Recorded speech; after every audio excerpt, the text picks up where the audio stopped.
ډېر پخوا وخت کې د لوړو غرونو په منځ کې یو وړوکی او ښکلی کلی و. د دې کلي خلک به په خوشحالۍ او مینه خپل ژوند تېراوه. په همدې کلی کې یوه نجلۍ اوسېده چې نوم یې ثنا و. ثنا ډېره محنتي، مهربانه او د خلکو سره مرسته کوونکې نجلۍ وه.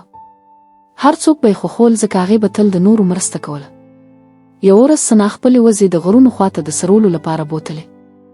هوا صافه وه، خو لږ وخت وروسته ناڅاپه تورې وریځې راغلې او د باران نښې ښکاره شوې. ثنا ژر پوهه شوه چې باران به ډېر زورور وي، نو هغې په بیړه خپلې وزې راټولې کړې او د کور پر لور روانه شوه.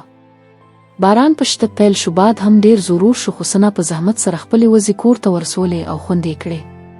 په کلي کې د سخت باران له امله نهر کې اوبه ډېرې شوې او سیلاب راغی. ناڅاپه یو ځوان هلک په اوبو کې بند پاتې شو. خلک ټول راټول شول، خو د اوبو زور ډېر و او هیڅوک نشو کولی چې مرسته ورسره وکړي. هماغه وخت یو هلک منډه کړه او ثنا ته یې ویل: ژر راشه، یو هلک په سیلاب کې بند پاتې دی. ثنا بې له ځنډه یوه رسۍ واخیسته او د سیلاب خواته روانه شوه. هغې د خلکو ترمنځ لار پیدا کړه، رسۍ یې واچوله او په ډېر زړورتیا سره یې هغه هلک وژغوره. ورو ورو هلک له اوبو نه راووت او خوندي شو.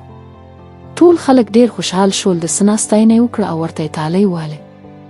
ثنا هم ډېره خوشحاله شوه ځکه هغې وکولی شول د یو انسان ژوند وژغوري. څو ورځې وروسته موسم بیرته صاف شو، کلی بیا ارام شو، خلک خپل عادي ژوند ته ستانه شول. خو دا ځل ثنا یوازې یوه عادي نجلۍ نه وه. هغه د کلي د یوې زړورې او کارمانې نجلۍ په نوم مشهوره شوه. دا کیسه موږ ته دا سبق راکوي چې زړورتیا او د نورو مرسته کول انسان ته عزت او مینه ورکوي.